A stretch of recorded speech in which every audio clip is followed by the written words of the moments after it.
people don't really take the time to analyze their paychecks, to look at exactly how much money the government is really taking out. Instead, folks usually focus on the bottom line, their take-home pay. While some of it might be going to health and retirement benefits, the bulk of those withdrawals are federal and state taxes. Now, a scandal-plagued IRS could soon face its own pay cut. House Republicans are trying to slash funding for the tax man. And in tonight's edition of It's All Your Money, Chief Political Correspondent Carl Cameron tells us even if it doesn't work, the GOP could still come out a winner. The IRS, busted by its Inspector General for misconduct ranging from targeting conservative groups to wasting taxpayer dollars on lavish conferences and childish videos based on Star Trek, now faces the wrath of Congress. I think we all agree that the Inspector General's report on wasteful conference spending and subjecting some Americans to additional scrutiny because of their political beliefs is outrageous, and it's unacceptable behavior. House Republicans want to slash this year's IRS budget by 24% for next year to send a tough message. But top Democrats on the House Spending Committee say it's counterproductive, even absurd, to cut funds for the agency that of course it is. to run the entire government. What do we want to do? Go around and give people a tin cup and collect money to pay for our police, our firefighters? Yeah, dramatize it. Make it seem twice as bad as it is, honey. The majority's outrage over these improper practices.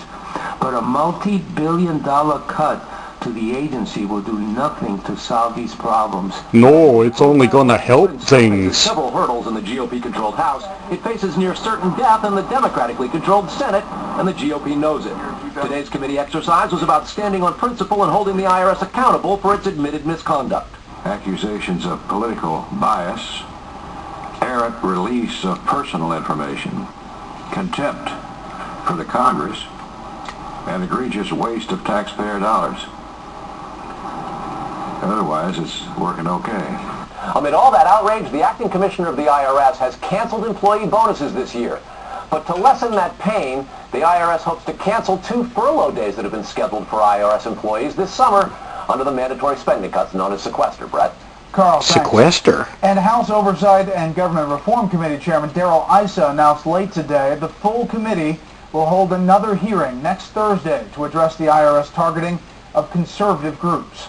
Speaking of big money, a lot of you... Jennifer Griffin tells us about one incredible example. In Afghanistan, you don't expect to find elephants, but it seems to be a natural habitat for the white elephant, a unique beast subsidized with U.S. taxpayer dollars, millions of them. In Helmand Province, near the U.S. Marine base at Camp Leatherneck, the U.S. military has nearly completed building a state-of-the-art military headquarters that 3 years ago, commanders in Afghanistan warned the Pentagon they did not need. The $34 million facility will likely be torn down because the Marines are pulling out. $34 million. Can't afford it. For one, the 64,000 square foot headquarters was wired with 110-volt appliances, not the 220-volt equipment used by Afghans. It would cost more U.S. taxpayer dollars to convert it.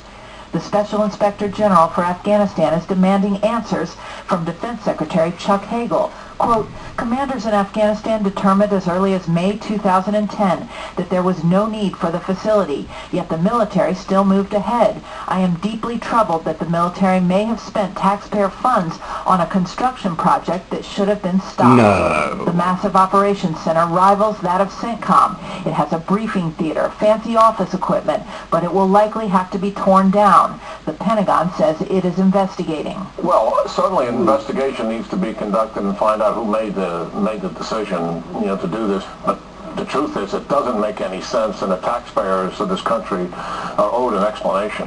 This waste of taxpayer money is not unique. The State Department spent $80 million on a 10-year lease for a U.S. consulate in northern Afghanistan that will never be used. Brett? Hard to believe. Jennifer Griffin at the Pentagon. Didn't we just have an $85 million sequester because there was a deficit? Financial downturn for